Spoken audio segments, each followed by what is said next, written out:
Campelli en línea, politólogo, quizá nos pueda ilustrar un poco más, llevar, desandar en algunas cuestiones y rompernos un poco la cabeza en este sentido. Bienvenido, Jorge. Jerónimo Larsen te saluda. Hola, ¿qué tal, Jerónimo? Buenas tardes. Bueno, buenas tardes, bienvenido, gracias por tu comunicación. Acá me acompaña Lucía Olivera y estamos agradecidos. Bienvenido. Un gusto, Lucía, querida colega y amiga.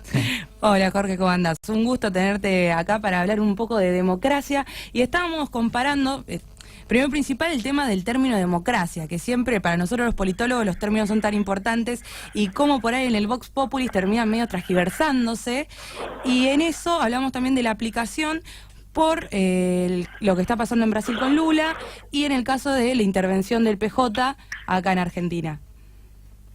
Sí, mirá, justo estoy medio enloquecido con lo que está ocurriendo en América Latina, y aparte porque por ahí lo plantearon un poco el Vox Populi o el Vox publicado, mejor dicho, pone en jaque a las democracias, ¿no? O sea, al menos el concepto que tenemos de democracia.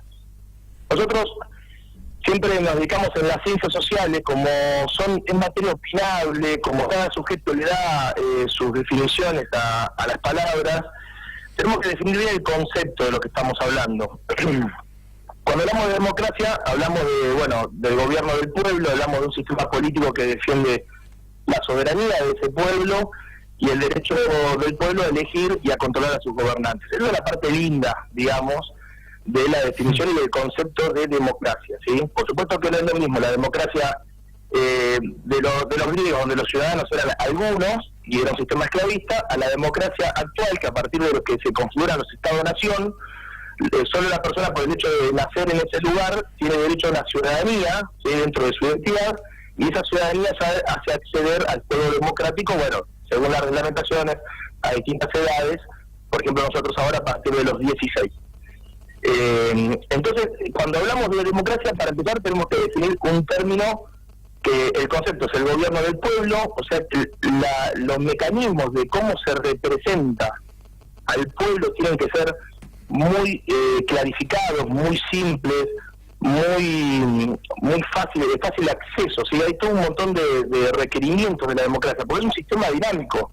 De alguna manera, la democracia es tratar de hacer un Estado lo más representante posible de lo que es la sociedad, ¿sí?, el gobierno de la sociedad. Así que, esta es la clásica división de la democracia entre democracia sustancial o democracia formal.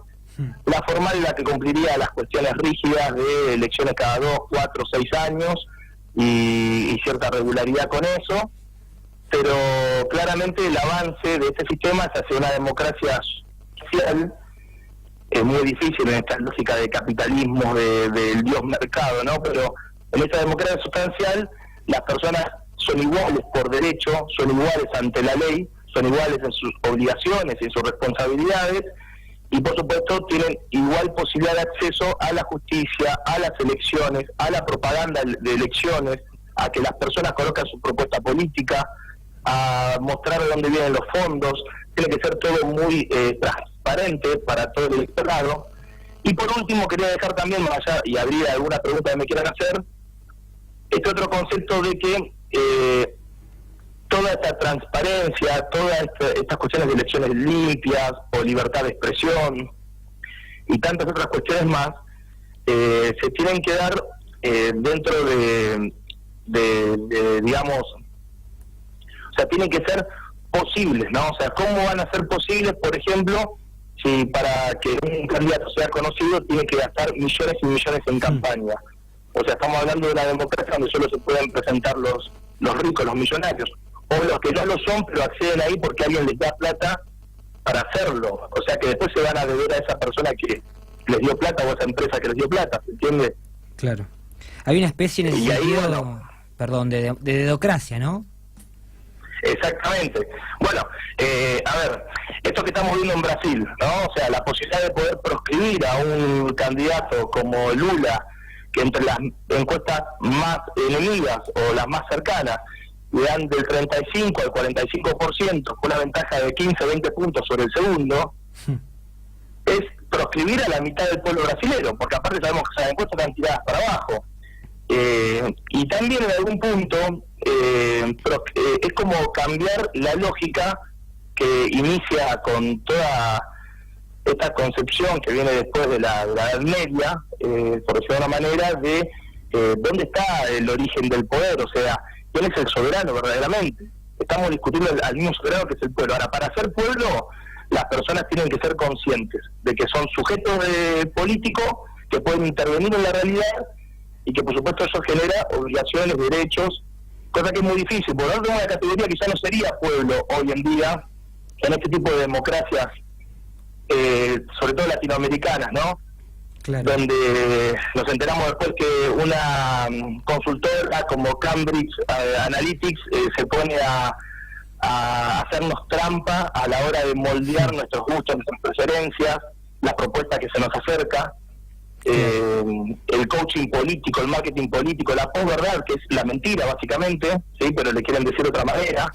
Todas estas estrategias que la hemos estudiado y que terminan haciendo trampa en democracia, y el pueblo deja de ser pueblo, deja de ser un sujeto político colectivo para transformarse en espectador, en público.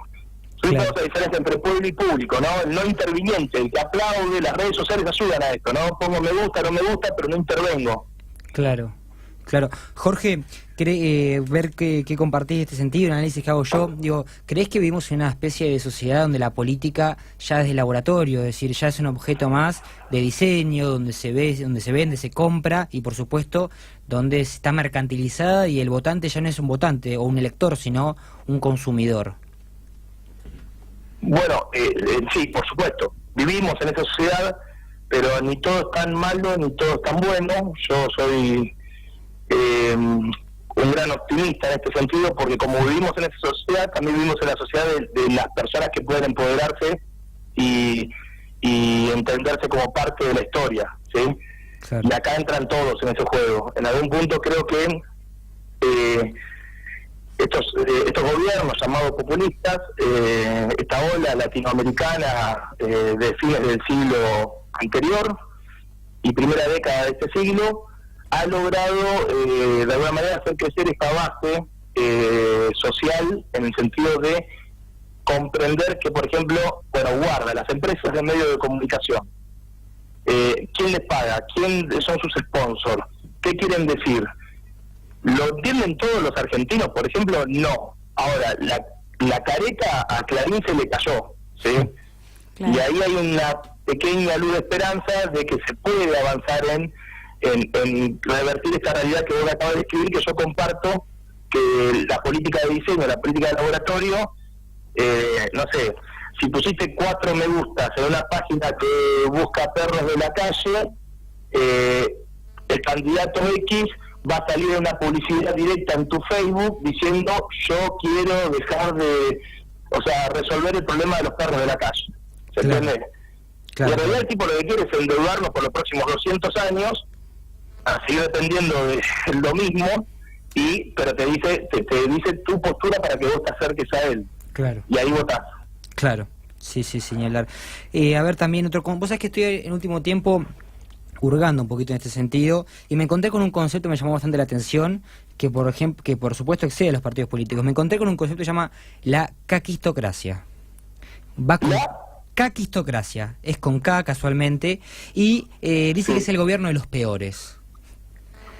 ¿Crees que un antónimo de la aristocracia? Algo, exactamente.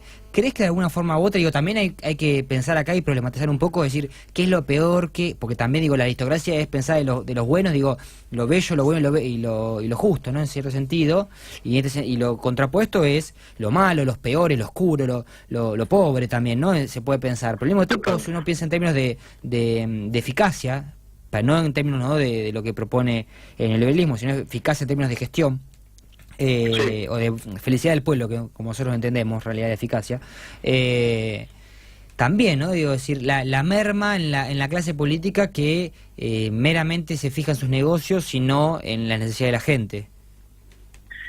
Bueno, yo creo que acá también hay un error, por supuesto compartido. Yo lo voy a hablar tal vez desde mi cercanía y mi pertenencia ideológica a lo que es el gran campo nacional y popular. porque del otro lado básicamente no intervengo de la otra propuesta. Acá hay un error de este campo, o de los antisistemas, o de la centroizquierda, o de la izquierda, que en algún punto no sabe cómo decirlo, ¿no? O sea, termina no entendiendo cuál es la contradicción mayor, ¿sí? O sea, esta definición que me acaba de dar no es otra que la oligarquía, tal vez, o yo la interpreto así. O sea, de alguna manera es los dirigentes que definen sus propios intereses en vez del interés colectivo para que fueron votados. Exactamente. Y yo ahí lo que estoy observando es que los 70, ¿no? La propuesta que se intentó hacer del otro lado fue ganarle a los fabricantes de armas a través de las armas. Claro. Y en los 90 y en el 2000, ¿qué estamos intentando? Ganarle a los dueños del dinero a través del dinero. O sea, que necesitamos ser más ricos que ellos para ganar una elección, o tenemos que cambiar la lógica de construcción política. Me parece que ahí va por ese lado, me parece.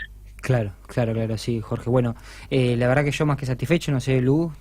No, la verdad muy interesante el análisis, Jorge, y creo que me quedo con eso de que nombrabas, pusiste el ejemplo con respecto a los medios de comunicación, cómo se logra ante la construcción de gobiernos populares, justo en el caso de Argentina y de Latinoamérica, lo podemos saber con el caso de UNASUR, participando actores políticos como es el caso de Lula, que ahora está tan en boga, y bueno, más actual lo que fueron Cristina y Néstor Kirchner, y entonces esa ruptura que se hizo con los mecanismos endogámicos que blindaban a esa élite para después dar respuestas a medios alternativos, y por ahí ahora extrapolarlo a lo que se da la falta de participación política, o sea, la baja de participación política que se genera ante la no respuesta de las políticas en esta oligarquía que nada más se centra en gobernar para sí mismos.